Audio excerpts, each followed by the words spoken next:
Welcome to the only place where real, raw, and vulnerable conversations happen with IFBB Bikini Pros to give you an inside look at their struggles, strategies, mindset, passions, and all of life beyond the stage. This podcast is made to inspire, motivate, and remind competitors and the average gym goer that even the most extreme lifestyles and elite athletes have their ups and downs. Thank you so much for tuning in today. I'm your host, Celeste Rains-Turk, and now it's time for the Confessions of a Bikini Pro podcast.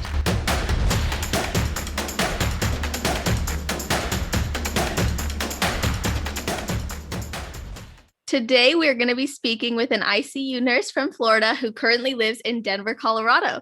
She has her personal training and nutrition certification to offer online coaching to people globally. This athlete started competing in 2015 and did 3 regional shows and 3 national shows before turning pro at her 4th national show, the NPC National Championships in 2020. Welcome to the show, Amberlyn Morgan. How are you doing?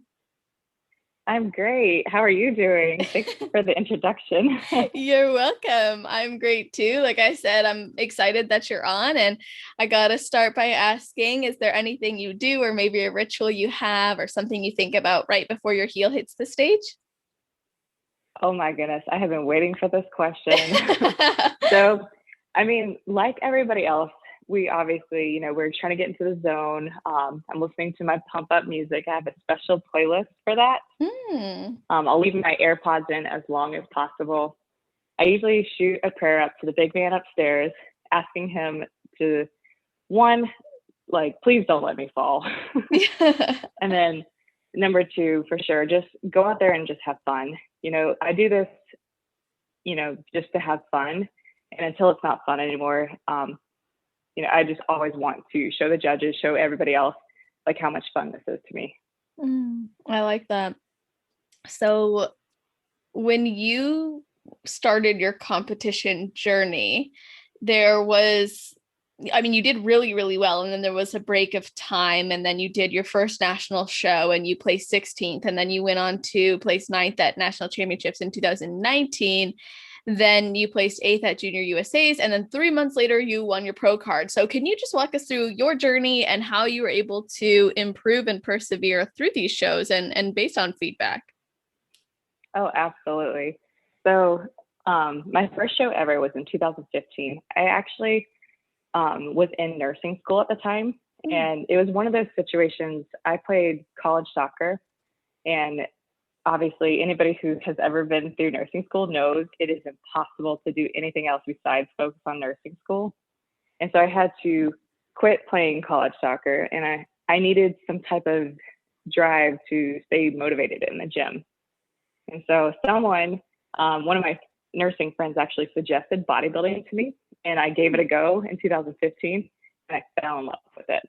I was like, wow, this is so awesome. I placed 4th at the NPC Tampa Pro Extravaganza, in the amateur division, of course. And it really just ignited my fire for competing.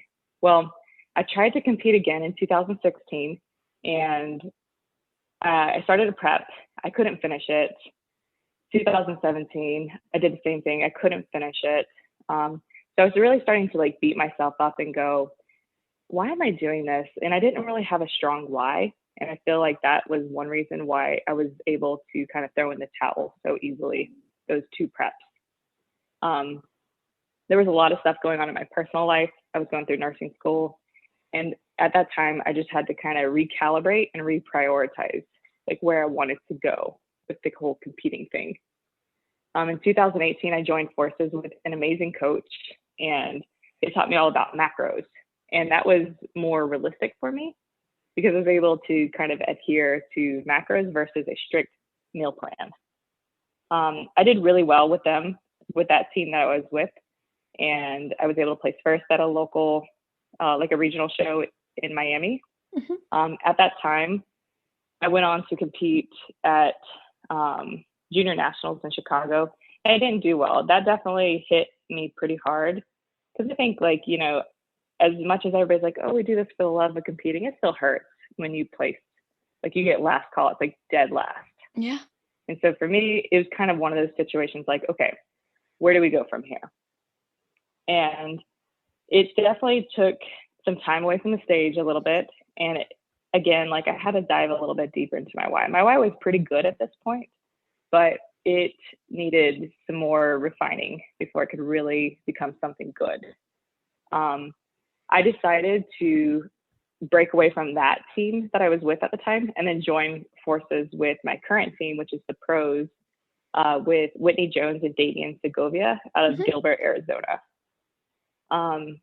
I have thoroughly enjoyed being with them. I do macros with them as well. And Damian actually has been a very pivotal influence in my life. I can't say enough good things about him. He can be a total, he can come off very standoffish, but he is truly a great coach. He decided to just kind of let me do like a warm-up show because I had to, well, not even just a warm-up, but I had to re-qualify for nationals at this point. I think it was in 2019, where we just went down to Texas to do the San Antonio show. Yeah. I earned my qualification there, and it kind of like built up my confidence again. And then we went to Miami Nationals. I placed 9th there, and it was probably the most exhilarating feeling ever. It was kind of one of those like moments where you're like, I might be able to actually do this. Yeah. And once we went through that whole period, then of course COVID happened. And we all know how trying to prep through a pandemic goes. Each show kept getting pushed off and pushed off. It was very frustrating because there was a lot of personal things that happened to me in that year, alongside of trying to be an ICU nurse during the whole COVID pandemic, which was absolutely terrible. Yeah. And then somehow I was able to make it to stage in Junior USAs, despite all that stress in my life. And I placed 8th. I was so frustrated with myself. And that, honestly, that show was when I was ready to throw in the towel for bodybuilding and competing, really, I should say. And it got to the point where I was like, why am I doing this? Like, what's the point of all this? And I was so incredibly frustrated. I was like, I just don't seem to be making progress. And I just got to the point where like one day I did a check-in with Damian, and I was like, I don't know if I can do this. I was like, this is terrible. Like, I'm not cut out to be a pro. And he pretty much called me on the spot. I was at work, and I remember this very vividly. I was in the med room, and he called me, and I just started bawling on the phone. I was like, this is not for me. I can't do this. And really what it pivoted down to was Damian was telling me that I was scared of success, and that I literally was self-sabotaging myself, because he's like, you have what it takes, you have the potential, but you just got to believe in your own value. Stop trying to get value from extrinsic, like outside sources telling you you're valuable, and just believe it. And he's like, put your head down, get to work, like block out the noise, and then just make it happen. And sure enough, like I go to Miami Nationals and place 1st in my class. It's amazing. It was an incredible journey. And I think like that's what you kind of forget sometimes when you get caught up in the hype, is that everybody's journey is their own. Some people it takes 4 national shows, some people it takes 10 plus national shows.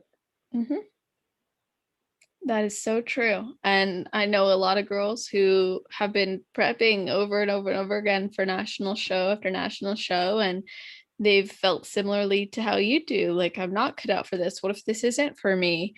What if I can't make it? What if I will never go pro? So when you had that realization that you were self-sabotaging in some way by resisting success, what changed within you to then show up for yourself the rest of that, 11, 12 weeks? So the thing that I think changed the most was my mindset. I went from, seeking validation from external sources to, okay, I'm already a winner in my eyes. As cheesy as it sounds, you have to believe in yourself first. And one of the things that I believe in the most is you have to find things that you enjoy doing and building up your confidence in your own way. You can't depend on other people, depend on, social media likes.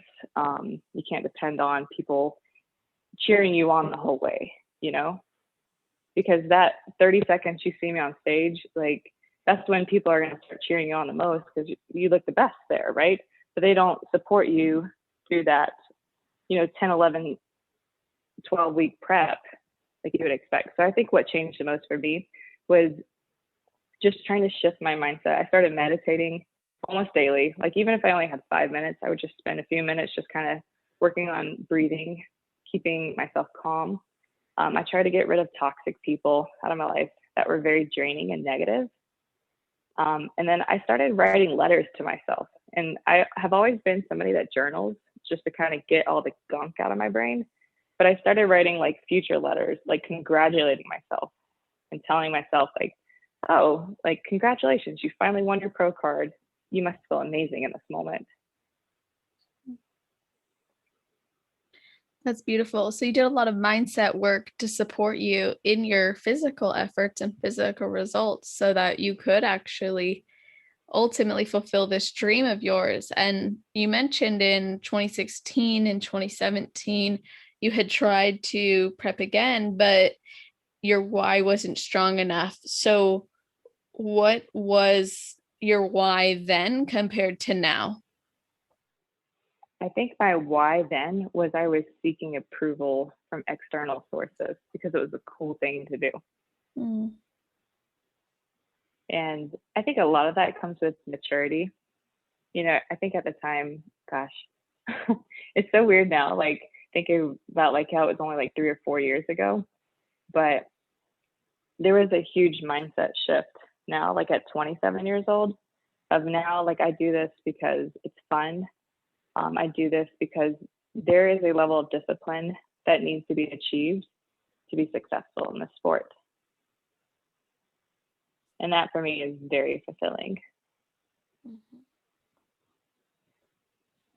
Yeah, you can take pride in those efforts, knowing you gave everything you could to yourself and your goals, and that's enough for you. And there were times in your journey where you felt like quitting and giving up and writing that email, and eventually that led to your breakthrough with your coach. But what was it that made you feel like you weren't good enough, going from 9th place to 8th place and then feeling like this, I'm not going to do it, I'm not going to make it? What was going on in your head? Was it physique related? Was it what was being expected of you from your programming? I guess I did place a lot of validation on like my placings, and I think that's where like a lot of competitors, or even just normal Joe Schmo, like if it's like at a job promotion, like we start comparing ourselves to people. We compare our chapter 1 to somebody who's like in their 7th chapter, Mm-hmm. like why can't I be there already? Like why are they already there? But we didn't read those 7 chapters that it took those people to get to. And I think for me, like I said, I was going through a lot of personal stuff at that time.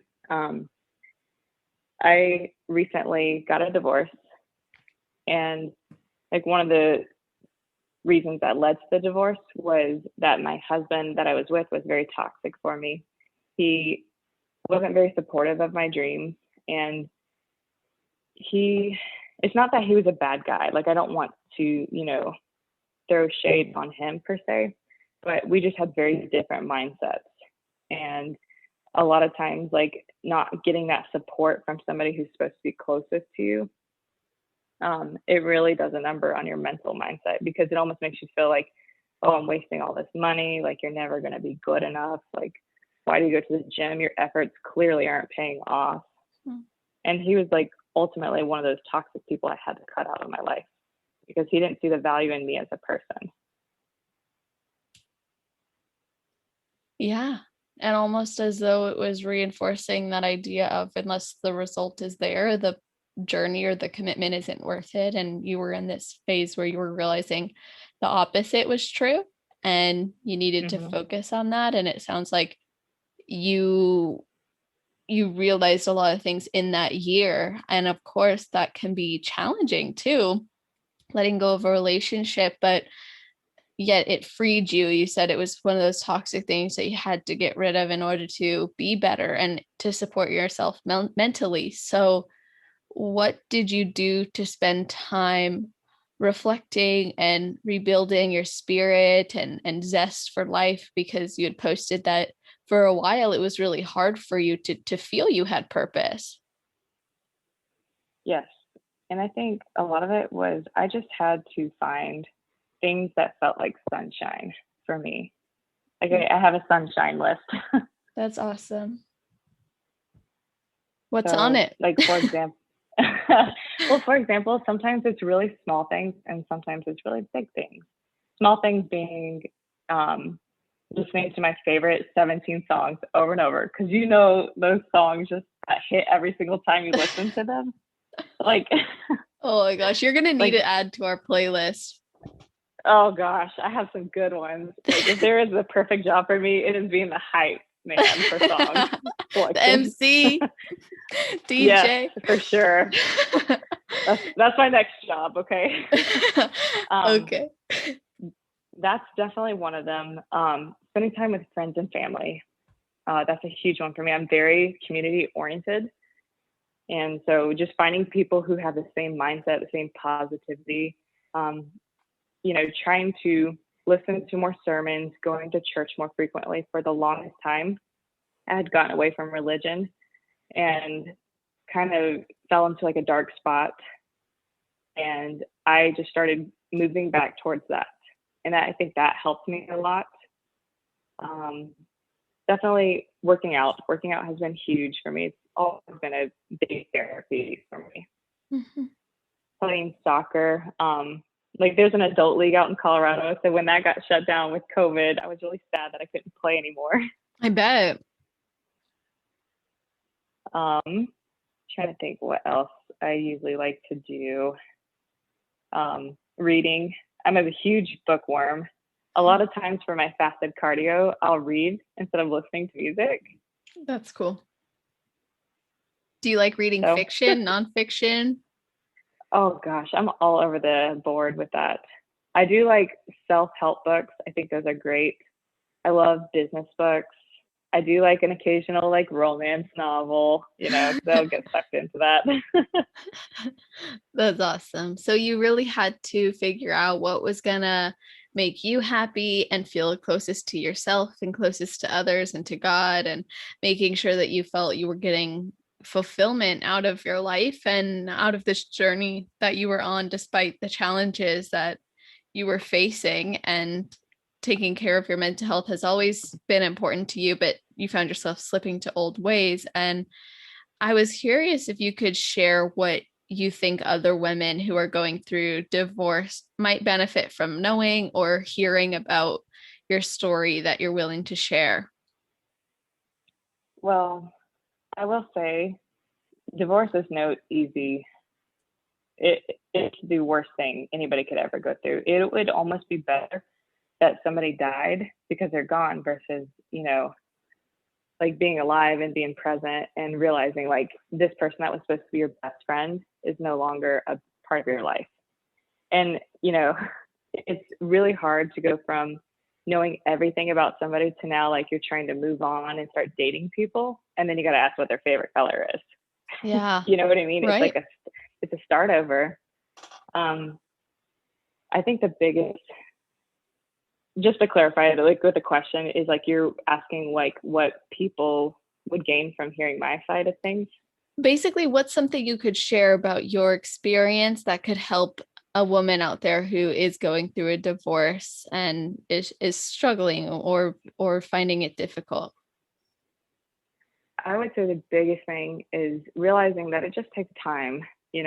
Sometimes you have to go underground for a little bit, and it's very scary to be alone and to kind of figure out what makes you happy again, especially when you've been with somebody. I was with him for 7 years. And so a huge part of your identity is that other person. Mm-hmm. And it's like a part that you'll never get back. And realizing that when somebody that you've been with for a long time leaves a huge void like that in your heart, I would say the biggest thing is that I hope that I could help with other women is try not to fill that void with shallow stuff. Like truly try to dive into your hurt, experience it. Because I was personally trying to fight it for so long. I was just trying to just kind of do like quick little highs to get over it.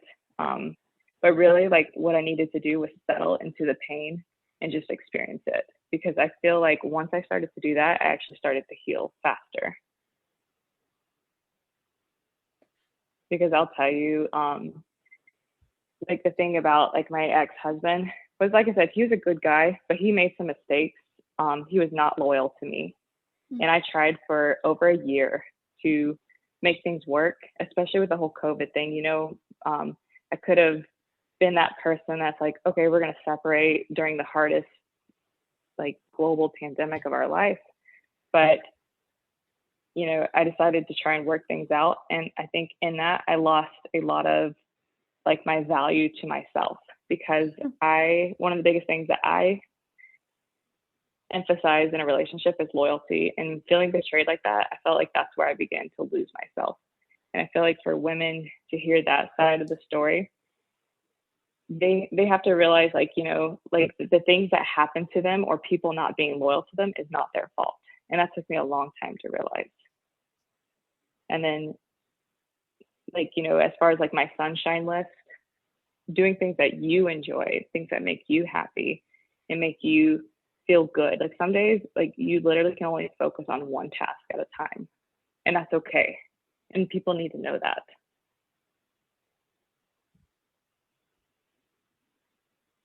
That's really great insight from your experiences and just in general to consider doing those things that make you happy, being willing to feel the emotions of pain or grief or challenges, and knowing that that's gonna put you ahead of the version of you that maybe would shove things down or not make time for themselves. And clearly, you know, you were able to make it through that.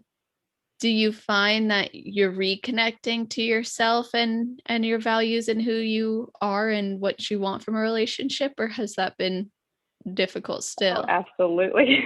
Oh, good. I will say, like I said, it took time, and I think people just expect it to be like done and over with in a month. As soon as it's legalized, you're like, okay, we're fine, and it's not that case at all. I think now I know exactly what I want in a relationship and what I'm willing to take on. I mean, nobody wants a project. Like, I don't want to be a mom that bad. You don't? No, not that bad. So, but you realize like exactly how valuable you are. And you're like, man, like I actually have a lot going on for me, you know? Yeah. And I want to find somebody that matches that.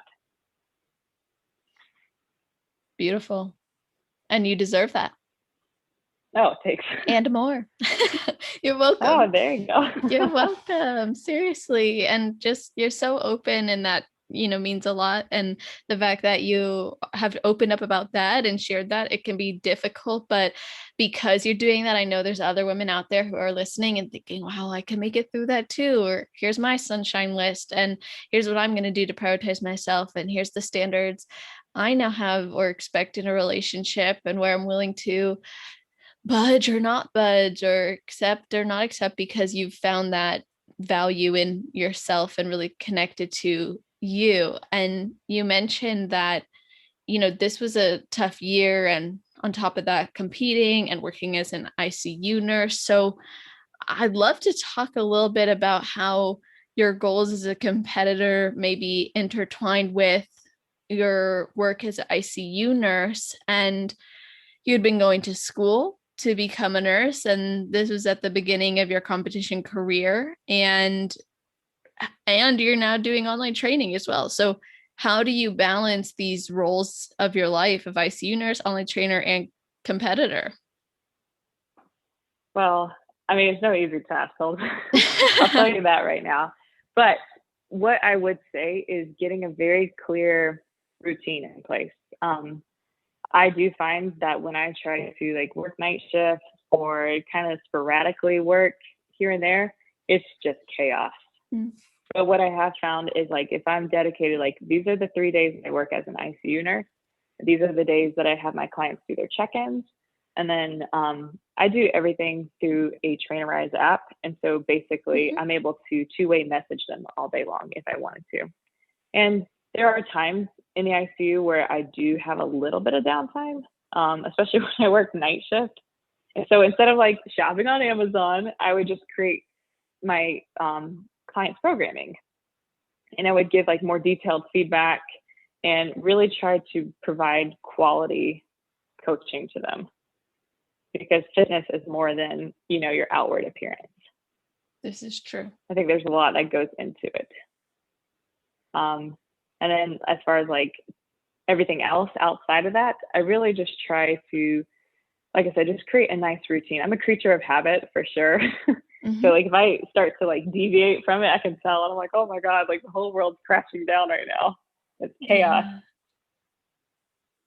Yeah. So if you're out of your routine and out of your system, everything else is too. I think of it like you're juggling and then something gets thrown into that and you're distracted and it's like, what the heck? Like, this is not what I planned for. And yeah, we got to be prepared for that. But at the same time, like if we have that routine, gosh, everything becomes so much easier. And that's certainly been a key theme on this podcast, is a lot of women like you who are balancing many different hats have a routine and have something that keeps them going and that they can expect and be in control of. And I was hoping you could tell us about how you got into nursing and like what's your favorite part of what you do, or maybe the best part of what you do. Oh gosh. Okay. So to answer the first part of that question, what got me into nursing was I have an aunt who was a trauma ICU nurse, and she was a badass. I just remember like looking up to her as a kid, and I was like, I want to be just like my Aunt Stephanie. I thought it was so cool. Because she would always tell me these like cool, gross stories, and I just loved it. I thought it was the coolest thing ever. I actually grew up on a dairy farm, and a lot of times I was like, I don't think a lot of people know that about me, but I grew up on a dairy farm in Florida. And my dad, every time like the vet came out to do like all these procedures on the cows and stuff, like where they would cut them open or cut cysts, he would always like have me come out and like check it out. And I just thought it was the coolest thing ever. So I've always been interested in like blood and like the human anatomy and things like that. And I would also say my grandma got me into it too. My Mima is one of the people that I truly admire the most in this world. And she was a nurse, and I thought she was also a badass. So I was like, I just want to go into nursing to be a badass. You just want to be a badass. But it quickly changed from, I know, right? Like, is that too much to ask for? No.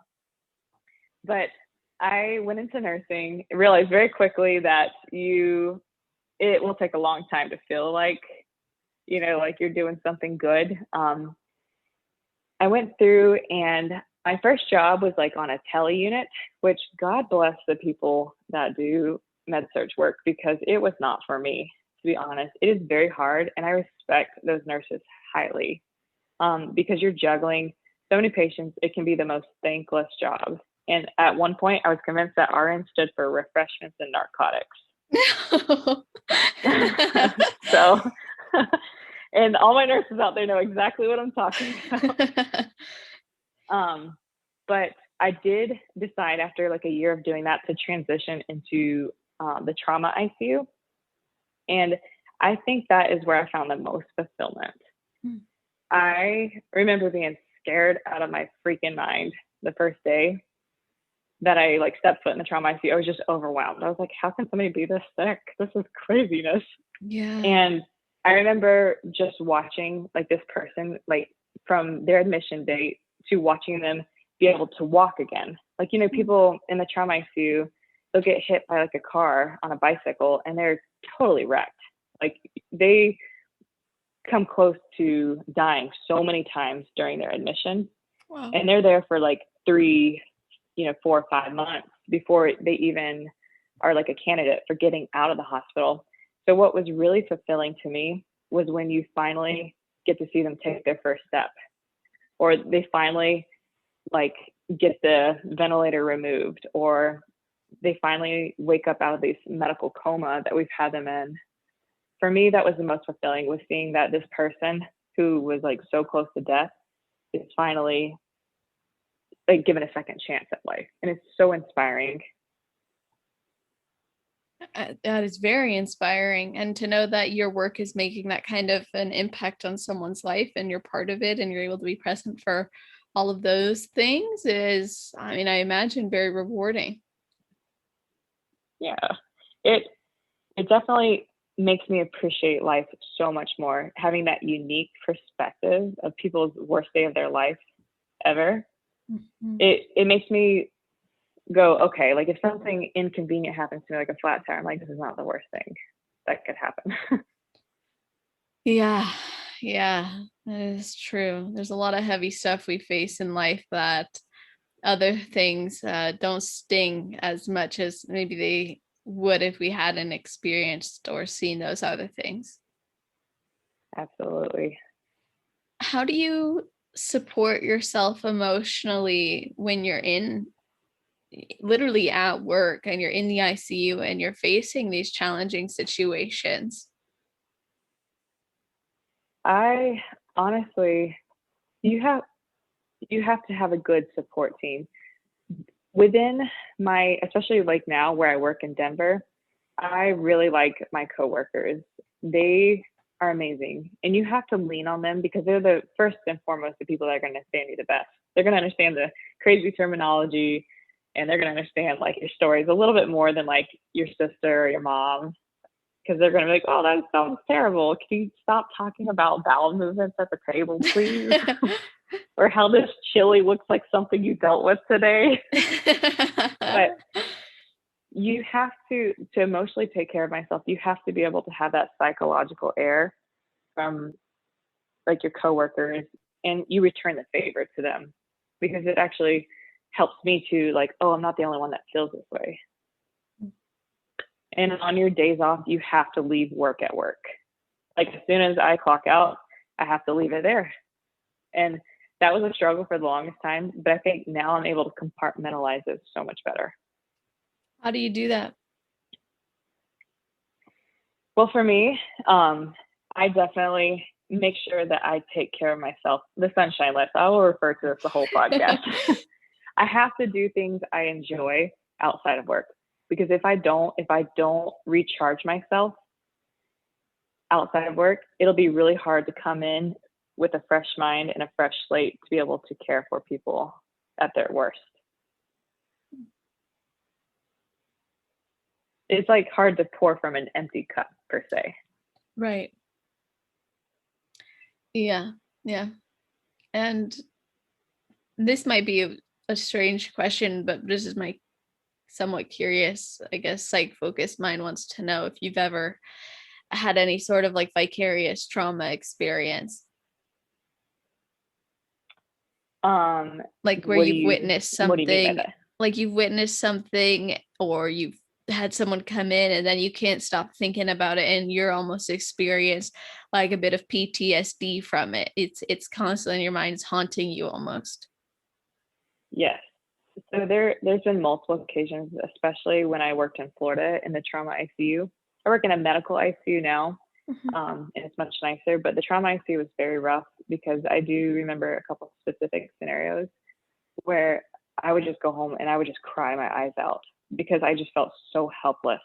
And I just felt so bad for situations. Like I remember a couple that come to mind, a kid came in 17 years old he was like driving a motorcycle, and somebody ran a red light and hit him. And it was his birthday, and he ended up dying.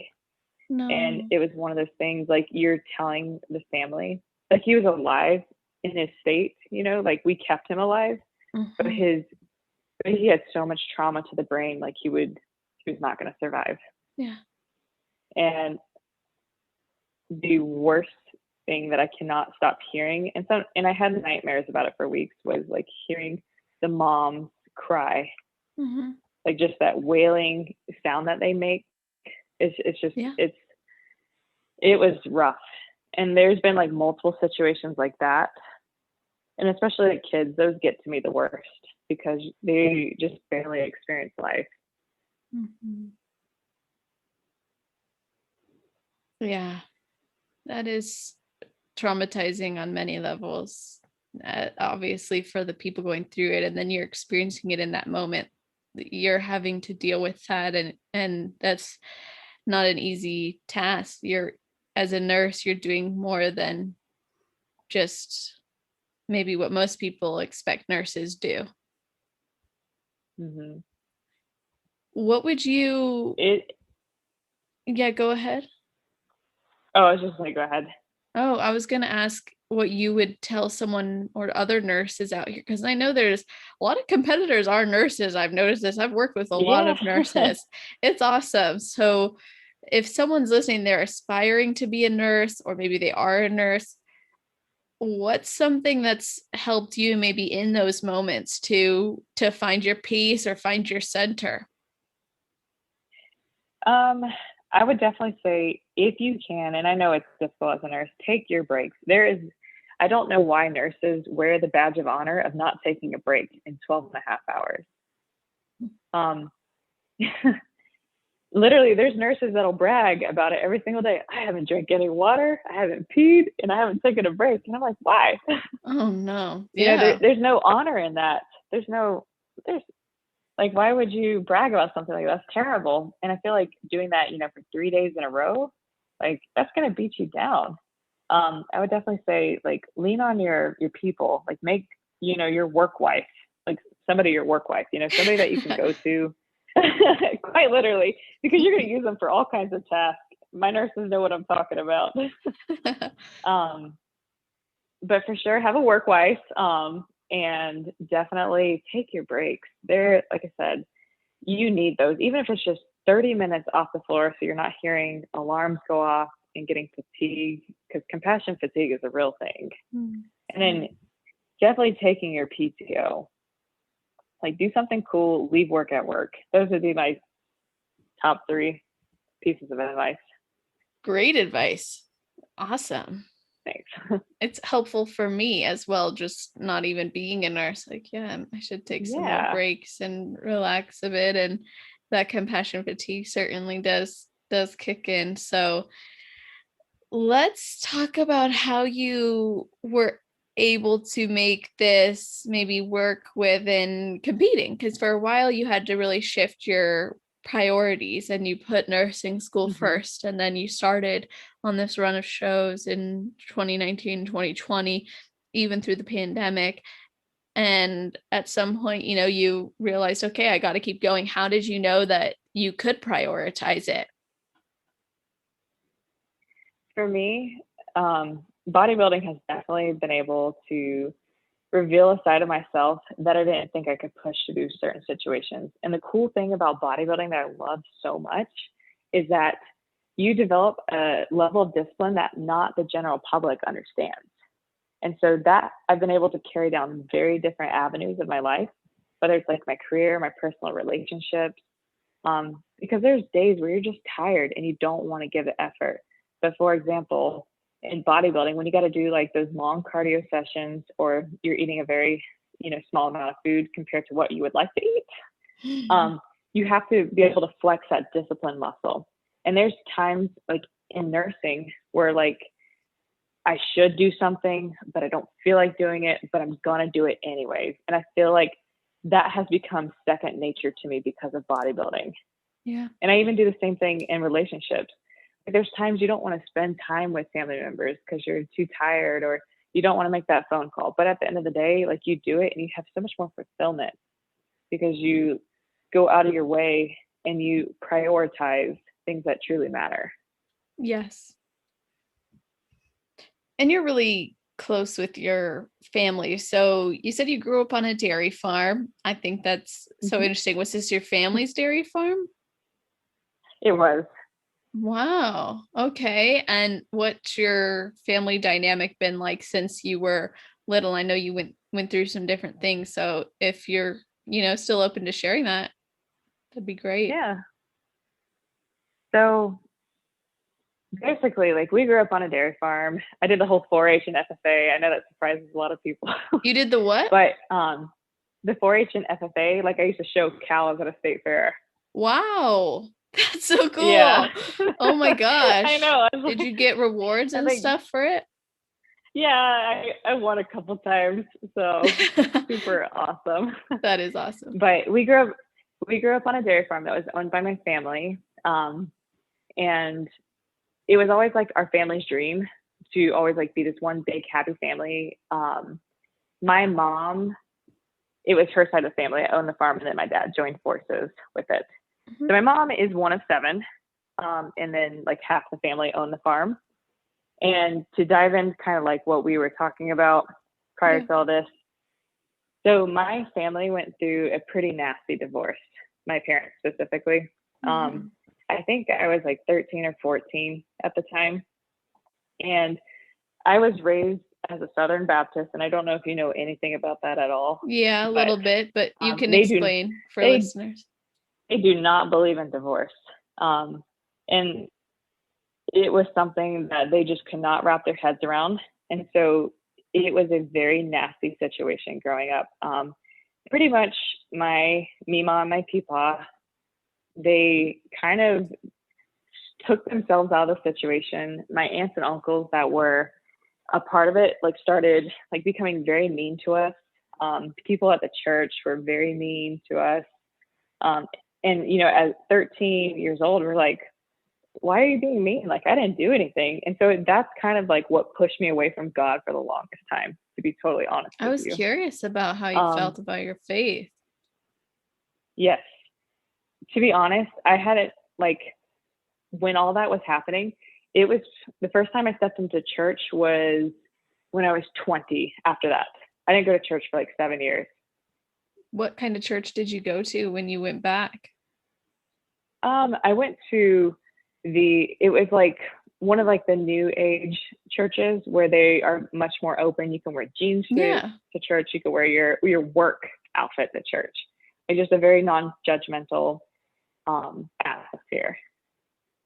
And that kind of like opened my eyes, like, okay, maybe there's more to this. And maybe, you know, God is not just in a building, like he's everywhere. Yeah. So kind of like to backtrack a little bit with the whole divorce thing, I feel like things really quickly escalated and got out of control very quickly. And my mom, like I was telling you, she moved away because like things were just getting really bad. Mm-hmm. And then same with my dad, like they both broke off away from the business because it was just becoming too much. So my dad moved away, my mom moved away, my siblings moved in with my dad, and my sister and I, who's a year younger than me, decided we were going to try and like stick it out for some reason. I don't know why our parents like let us do this, but I was a senior in high school and I wanted to do all the fun senior activities. I wanted to, you know, like be with my friends, finish, because I was on the varsity soccer team. I was on varsity track, and like I just really wanted to keep things as normal as possible. And same for like Marissa, my sister. And we really tried. So we lived with a friend and like it didn't work out. And so what happened was she moved in with a different friend and I had to move in with a different friend as well. And so we were separated. And so there was like a period of severe loneliness that all of us kind of went through that was pretty terrible, if I'm being quite honest. But it was one of those situations where like I don't regret that it happened. It had to happen because now this bond that I have with my siblings, now that we're all, you know, much closer, like we're best friends. And I don't know if that would have happened if we didn't have that trauma bonding. Yeah. So how did this impact your relationship with your mom and your dad? It strained it for sure because I personally, you know, like you're an angst, you know, 16-year-old, and I feel terrible about the way I treated them because you're just mad at the world. You're like, why is this happening to me? Like, why am I living with my friend at 17 years old? Which, fun fact, is still my best friend to this day. Oh, that's awesome. So she's like literally seen me come up, like shout out to Taylor Alley. for for like really keeping me in line. But it definitely strained it. And I blame them for, a lot of like, how could you do this to us? Like, but at the same time, like now as an adult, I realize the value of being with the wrong part. Like not the value, I understand what it's like to be with the wrong partner. Mm-hmm. Now being on the other side of divorce.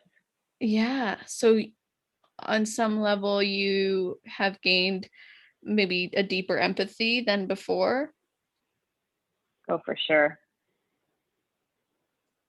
So I understand that like you need to be with the right person to align with your goals and your vision for life. And looking back on it now, I love my mom and I love my dad, but they were not good together. Yeah. It's a interesting thing, this whole experience we have in life, how there's so much, right. It's never ending, and it doesn't mean it's bad or good. It's just sometimes it's really, really painful, and other times it's bliss. And I think if we can find more of that bliss in the pain, like you were saying, really sitting with the pain, experiencing it, learning from it, implementing a sunshine list, all these things can help it to feel a little less heavy. Mm-hmm. For sure. Well, thank you for, and like I said, yeah, sorry, go ahead. I was going to say, thank you for opening up about all that. Yeah. Like I said, if it helps one person, because I'm sure like there are people with much worse traumas that have happened to them. But the biggest takeaway I would just tell people is like things have to happen in life. I'm not saying that like bad things need to happen to you, but it definitely helps you appreciate when things are good. Yeah, that's true. That is so true. Resonates with me on a deep level. And I think I won't be alone in that. So again, thank you for opening up about that. And just sharing your experiences too in the work that you do. And I want to talk to you more about what your work as a coach looks like. I also want to ask you a bit more about you now as a pro. And then I had I just had read your story. I didn't really know this before, but I wanted to ask. I had recently interviewed Marianne Parks. Okay. And you guys, I love her. Okay, right. So like you guys turned pro together, right? Yes. Okay, and I wanted to know, did you guys compete in 2019 both in and looked at each other? I want to hear this story and how that then unfolded to you guys actually standing next to each other again a year later and winning your pro card. Oh my gosh. So in 2019, we both competed at Miami Nationals together. We both got second call out. Well, I'm not sure how she placed, but I think she was close. We were both close. Like I want to say top 10 for both of us. I'm not, like I said, I'm not sure what she placed. But I just remember both of us standing there, like backstage. You know how they like do the top 10? They're like, you just kind of do a little wave on stage and then you walk off. Well, we were both sitting there watching the top 5 collect their awards. And we both just had this moment where we were just standing there, just smiling, so happy for the people on stage. And we just kind of looked at each other and we're like, that's going to be us next year, right? That's cool.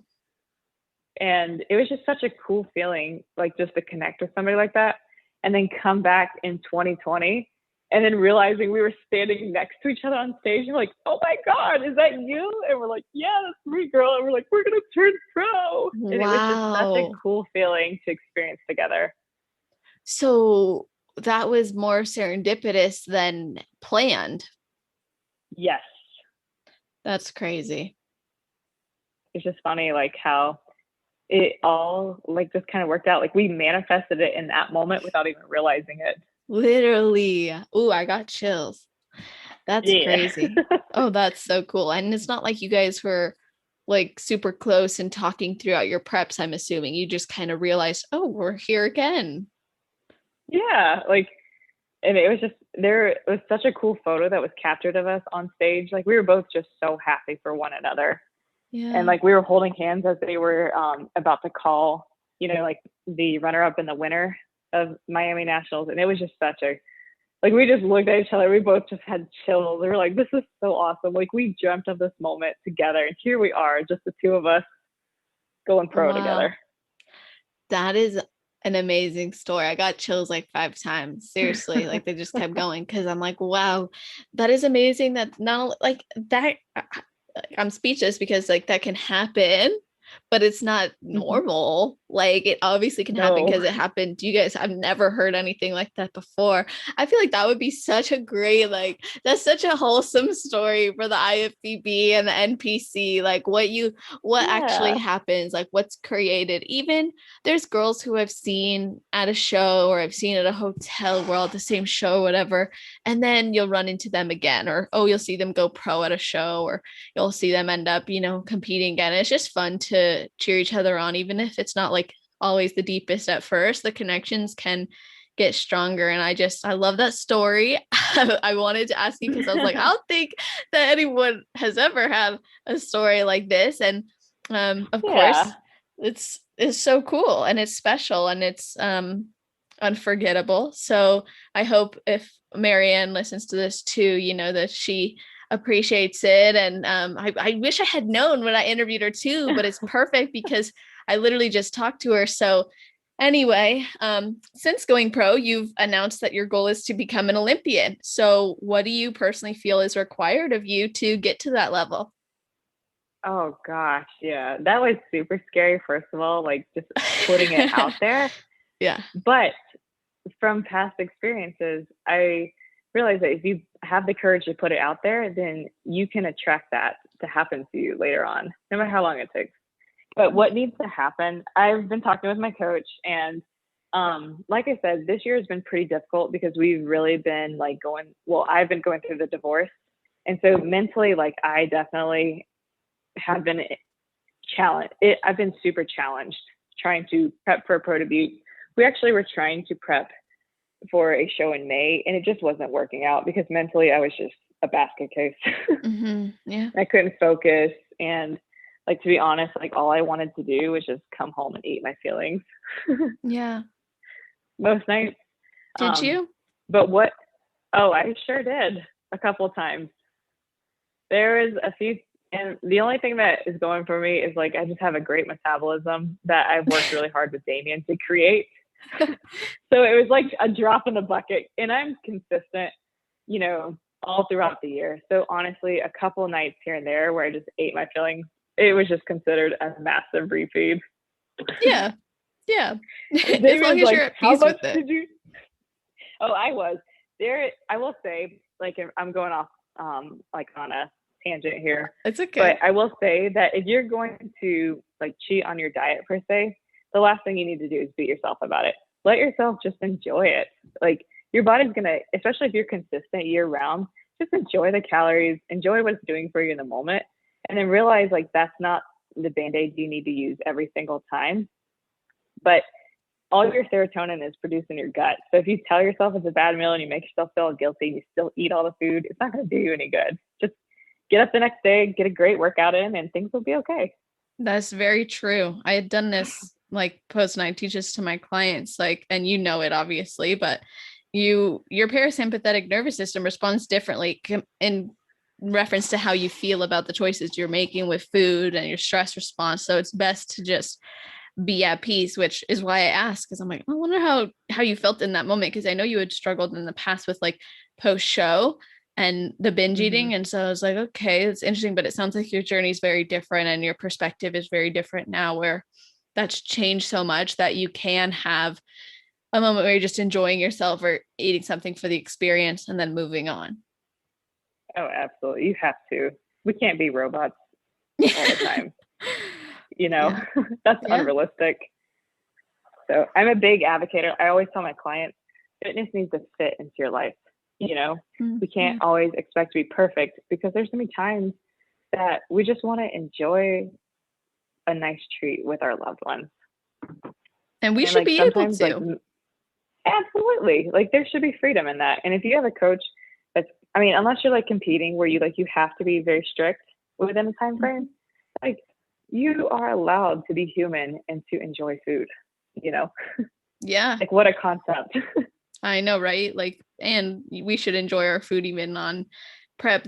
I know we're going off on a tangent, but I appreciate this tangent because it keeps things real. Like, yes, don't turn to food for emotional needs all the time. Yes, food can be more than fuel. It really should be more than fuel. And it's okay to have experiences in life as long as you're still staying focused and positive for all your goals. So I love that. Right. I love that. Yeah. But I forgot the original question. It's okay. I kind of love that just happened. So, what do you personally feel is required of you to get to the Olympia? Okay. Yeah. You were in prep and then you weren't. Yes. So for my coach, obviously there is a different physique I have to bring than what qualified me to be a pro. I do feel like in order to become a pro, like when you're in an amateur, you have to come in a little like smaller, a little tighter, a lot more conditioned than what you see on the pro stage. And I think the reason being is these girls that are pros have the muscle maturity. Yeah. At that level. And a lot of that is time off. A lot of that is unplanned refeed meals, but it just takes intentionality in the gym. So like when you're training, you're not just trying to get through the reps, right? Yes. You need to be very focused, very intense with your training. And it just takes, like whoever does stuff consistently the longest usually is the most successful. And that's really what it comes down to. You have to be intentional. You have to be consistent. And I would say what will separate you from, and I'm just kind of putting this out there, I don't know because I'm not an Olympian yet, but what will separate people who are Olympians versus people who are not is your work ethic. And I do think that like if you work hard and consistently long enough versus like, someone who is just kind of moving through the range of motions and not intentional behind their practice, I don't feel like they're going to get very far versus the people who are trying to be Olympians. Like they are dedicated and consistent with what they do daily. For sure.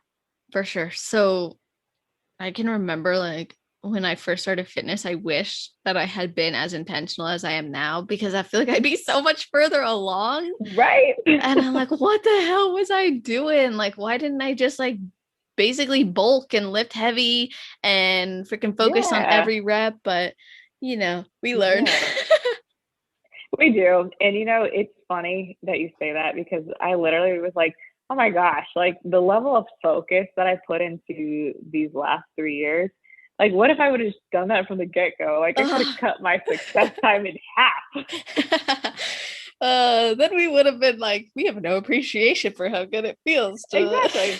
It had to happen. Yeah, so true. And so what are you putting your focus and attention on? Is it on that growth? Is it on that density? Like what is it you're hoping to bring? It definitely is density. So my feedback from nationals was I just needed to be bigger all over.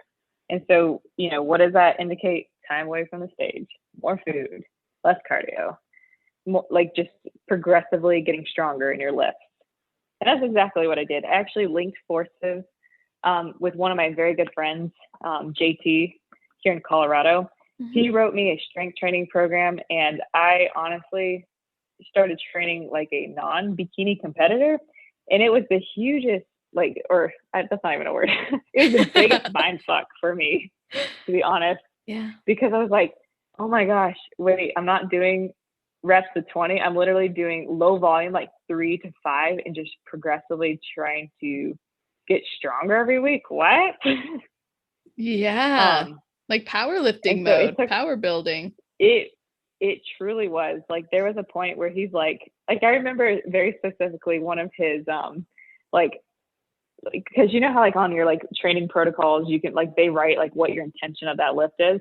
It was like I want people to question the level of insanity that you're experiencing. Like someone wronged you. That's So he's like, awesome. I Like want people RPE to not 9, even 10. right. Give it your all, girl. He's like, he literally was like, I want people to like be afraid to lift next to you because they feel like a weak ass bitch. Is literally what he wrote. That's awesome. And so you did. And so I did. That So, is cool. What were but you I feel doing? Like that was deadlifts and squats and benching, or no benching? Like what was your programming like? so this was the craziest thing that like really messed with my mind. Mhm. Was I literally went from training, 6 days a week to like 4 to 5. Yeah. And I was doing full body days, which was also like in the bodybuilding world, you're like, what? Like you're not just having like shoulders, glutes, hamstrings, like back. It was more like full body day 1, full body day 2. And on those full body days, I was doing, your basic compound lifts like deadlifting, front squats, hip thrusting. I even threw a little bit of benching in there just to get my front delts a little more fuller. And then like pull-ups and things like that, just things that like you don't normally do as a bodybuilder. Yeah, true. So it was challenging to my identity a little bit there. Yeah, But mentally, I would say for that sure. it paid off. Good. What makes you say it paid off? Because, well, for one, I can visually see the changes that have happened. Like with my check-ins with Damien, we measure things. So we'll measure my waist, we'll measure my glutes, my thighs. My glutes, now that I'm like prepping for my pro debut, are 2.5 inches bigger than they were the last time I competed. Hell and I'm like, okay, we did some work in the off season, okay. So, and I just think the density of my muscle looks so much better. So I'm really excited. I've been pretty private about like posting my check-in photos because I feel like that's where I get in my head a little bit, but I do feel excited about what's to come. How do you know you've gotten more muscle density? So the program that Damien has me on, we do pictures. Mm-hmm. And so you can compare, from this time last year to my most recent check-in, and you can just visually see the muscle just looks much fuller. It's not looking as stringy, and the level of leanness and conditioning, you can compare that level to. And the crazy thing is I am like 10 pounds more than my pro card win. Wow, that's awesome. And it's a little crazy because you're just like, oh, I don't like this. But at the same time, you're like, but I look so much better now. Exactly. Yeah. Like, okay, so girls will compare their one prep to a previous prep, right? And it's like, why? Why would you want it to be the same? Because if you took the time to grow, if that was your intention, you should want that scale number to be higher, than it was when you were 10 weeks out, 8 weeks out, 3 weeks out, especially 2 weeks out, like, come on, we want those numbers up so we can see how do you look with the same conditioning, but 5 pounds more muscle mass. Like, oh my gosh, that looks insane. Even 2 pounds on a female, it looks so different. Yes. And that is what is mind blowing to me, because it's like one of those things where you're like, God, I just need to throw this scale away, but at the same time you're like, man, I look so much better. Like, this is gonna be fun. Yes, so, that is true. It's crazy though, isn't it? Like literally, like how caught up in the scale some females will get. And that's something I've faced a lot with coaching, is trying to get my girls to focus more on how they feel and look versus what that scale says. I'm like, don't you want to look like you lost 10 pounds, not actually lose 10 pounds? Ooh, unless it's like health related. I love that. That's a really good reframe. And I mean, we all know as competitors how crappy it can feel sometimes to literally drop 10 pounds, like 20 pounds, 30, whatever it is. Like by the end of the prep, you're like, what is going on? But if you can put on that muscle mass and you're sustaining your results, it feels so much better. It really does. And that's what I try to focus on with my clients, is just, having lean muscle tissue is going to make you look so much better. how does your background as a nurse influence the way that you coach people in their nutrition and training? Well, great question, because I definitely realized that it is not sustainable for women to be on a 1,200 calorie diet. That's literally like if you type in MyFitnessPal, like I'm sedentary, I want to lose 2 pounds a week. It literally like spits out a 1,200 calorie diet. I hate that. That's like my biggest pet peeve with MyFitnessPal. I'm like, first of all, why are you telling people that they're going to keep gaining weight eating the way they are when literally they're not even eating enough as is? But anyway, go on. Continue. Well, one of my favorite clients that I have currently, she came to me eating 1,200 calories a day.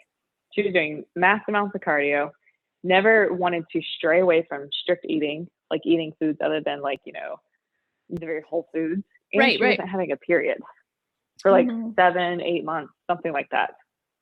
She came to me at 164 pounds. Her most recent check-in, she was 131.2.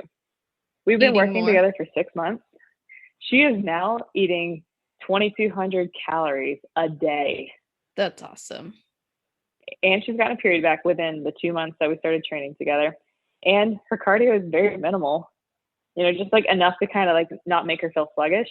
She enjoys refeeds, and she finally has broken that mental barrier because she's one who travels a lot for work. Yeah. And so being able to enjoy food that doesn't necessarily fit into her macro sometimes has been the most mentally freeing for her. So her life has evolved all the way around. Sure sounds like it. So why do you like the if it fits your macros approach? Because I think of it like it's more sustainable in the long run. You know, people realize it teaches a lot about, because if you spit out a meal plan to a client, they're not really learning anything. And the biggest thing I preach to my clients is I don't expect you to stay with me long term. I want you to stay with me long enough to be able to take this education and knowledge and apply it to yourself for future use. And if you give them macros, you're essentially teaching them how to treat their body and showing them like, hey, like this is the type of nutrients that are in this food, and they become more self-aware. And I think self-awareness is something coaches ever should be prescribing to their clients, whether they're competitors or not. Because if they know what to do, they'll be able to do it long term. So true. Well, I can appreciate that you take that approach with your clients, helping them to find a way to fit it into their lifestyle and determining what's going to be best for them. Now, from a competitor's perspective, as someone who's following if it fits your macros, or maybe they're following meal plan and they're working in macros or whatever, but how do you, or maybe do you personally have micronutrient goals as well? Like how do you make sure you're also hitting those, or is that something you're focused on? Oh, for sure. So like for the micronutrient goals, you know, you can argue like what's the most important. We could sit here and go back and forth all day. But like some of the major little things that I focus on is I focus on potassium, or focus on vitamin C intake. Vitamin C is super crucial for the body, and it helps with wound repair. And people who weightlift, you know, we're stripping that muscle, we're breaking it down every day. And so we're essentially wounding the muscle, and vitamin C is something that helps decrease inflammation in the body. There's also like a whole podcast you can listen to what vitamin C does, but I won't go too far into that. But then like potassium, like that's something, you know, competitors experience all the time. Oh my God, I'm cramping so bad. Okay, what is your vegetable intake like? Are you taking in these dark leafy green vegetables? Because the most common answer is like, well, I guess I'll eat some more bananas. But it's like truly, like something like spinach is higher in potassium than bananas.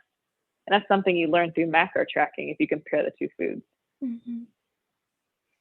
I love that. And then like fiber intake, you know, it's something that satiates you so much better. And it's something that helps with your digestive system, especially like if you're one that's suffering from bloating, having a consistent fiber intake every day is something that will help promote gut health so much better. How do you determine what's the best fiber intake? You can do your average. Like the average recommended by your CDC is like 25 grams to 30 grams of fiber a day. There are people that want higher amounts, and that's totally fine. But once you start getting past the 35, 40 grams of fiber, it starts to get a little uncomfortable for you. Yeah. So Like if anybody who's ever I was going to say, it's probably super uncomfortable for some people. So 25 is very reasonable. I like it. Those are some really good points. Yeah. So focusing on vitamin C, your potassium, paying attention to where are these micronutrients found? How does it make you feel? And then being consistent with your intake too. So obviously the benefit of the If It Fits Your Macros is you can mix things up, have different foods. It's a bit more flexible if you're traveling, but also paying attention to the micronutrients are important so that you're still prioritizing gut health and function of your body and repair of muscles. Mm-hmm. Amazing. Wow. Okay. Well, do you have any macro tracking hacks you would want others to know about, or that you maybe have shared with clients, or you've shared before and I just have missed it? Simplicity is definitely key. I feel like where people go wrong with macro tracking is they try to create these extravagant meals when really, like, your diet should be something that you're able to follow year round. Like, what is the staples that you want to incorporate every single day into your diet that will make it more sustainable? Because, like, I mean, sure, like, it's fun to be like, oh, I made this spaghetti squash with ground turkey and thyme and all these peppers and mushrooms, but it gets a lot to be tracking. And if you think about how much time you spend, like, on MyFitnessPal or whatever, like, inputting all those separate ingredients, it can get very time consuming. But if that's a meal you like to enjoy every day, then I would say that has like a lot of ingredients. Then there's a way in MyFitnessPal that you can save it as a meal and then just make it more time friendly for you. That way, all you have to do is like put in like your spaghetti squash macro meal, or however you want to call it. The spaghetti squash macro meal. Yeah, I don't know. I'm just saying that because that's what I've been stuck on recently is the spaghetti squash. I have one in my I have one in my cupboard, and I'm like, I know I'm gonna do something. I made an acorn squash recently. I did this thing for school where I have to, like, for 8 weeks give something up. And so I gave up canned vegetables and which maybe sounds so weird, but I love canned veggies because they're so convenient. I grew up eating canned veggies, so it's like I just am used to that. But I was like, hey, I need to challenge myself to like make my vegetables more. And I was like, I want to step outside the box. I made acorn squash. It was phenomenal. I was like, wow, that's easy. Ooh. But I do have more squash that I need to do something with. So you just inspired me. I was like, I need to write that down to do something. But again, that goes back to your simplicity thing. Like, oh my gosh, yes, try new things and do new things and create recipes and whatever. But then at the end of the day, ask yourself, what is realistic long term? What's going to make you feel good? And then focus on finding a way to make it easier for yourself if you do find something like that. Absolutely. So I feel like the harder you make it, you won't stick to it because you'll get tired. You're like, this is too much work. Yeah, literally. That's true of anything. Like, why make anything harder than it has to be? And why go into anything making it harder than it has to be?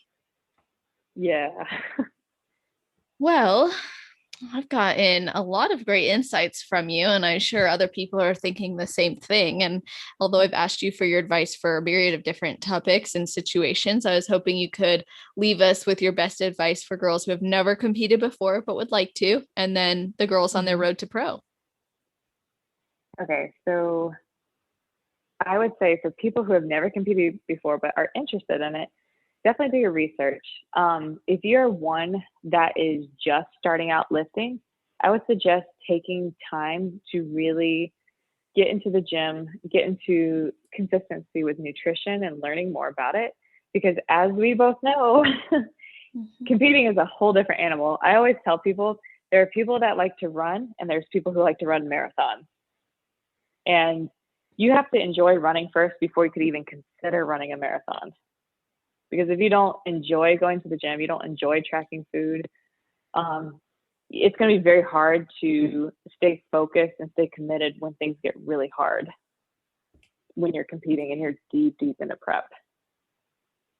So I would definitely say enjoy that first and foremost.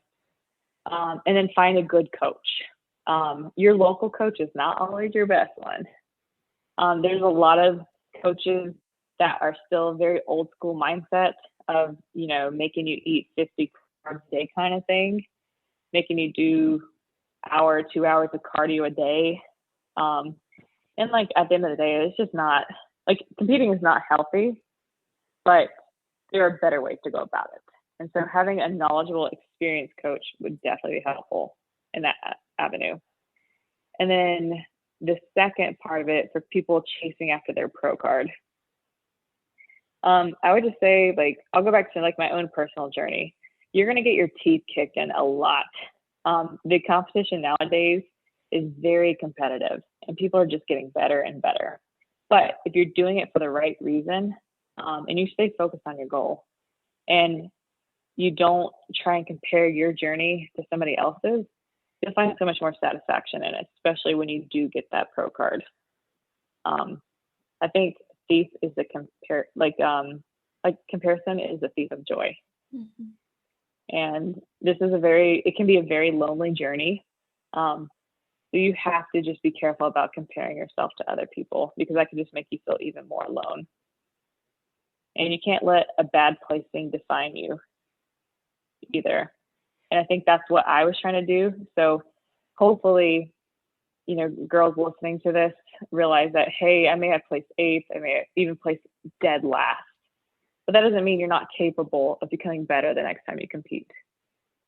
You have to be honest with yourself, say, hey, what do I need to work on? What is it going to take to get me there? And then let me surround myself with the resources I need to accomplish that. Yeah. That's beautiful advice. Yeah, I think that about sums it up. Yeah, amazing. So such a beautiful summary and such a great episode as well. And I want everyone to be able to connect with you, maybe inquire about working with you or just follow your journey. So can you let everybody know how they can do that? You can follow me on Instagram. It is Amberlyn Page _ IFBB Pro. That's awesome. My Instagram handle. And then I do have Facebook. I'm not really that active on it. I just kind of have it. It's a little dusty of an app, to be honest. But the best way to reach me for online coaching is to reach me through my Instagram. That's where I handle most of my clients. I truly don't promote myself that often. I am very much a word of mouth kind of coach. Nice. But maybe that's something that will change in the future, because I am interested in expanding into that more, because it's truly my passion, is helping people on that avenue with lifestyle and making people feel more comfortable in their bodies and food relationships. Love that. So everybody who's listening, I will put the link in all the links, but specifically the Instagram link in the show notes page. That's always on celestial.fit/podcast. If you guys have any major takeaways, please tag us as you listen and share those, or after, let us know what you thought. Reach out to Amberlyn, tell her, what you gained from listening to her and her story and her insights and everything that we've talked about. That always goes a long way for the athletes. And if you share it with friends or teammates, that means a lot to me and for the show. If you're so inspired, leave a little review or a rating that helps other people to see the show and say, yeah, I should listen to that as well. So that always means a lot to me. Thank you guys so much for tuning in every week, as always, with me. I really appreciate it. And with all that being said, I hope you have an amazing rest of your day, night, or morning, wherever you are in the world while you're listening to this episode. Make it awesome.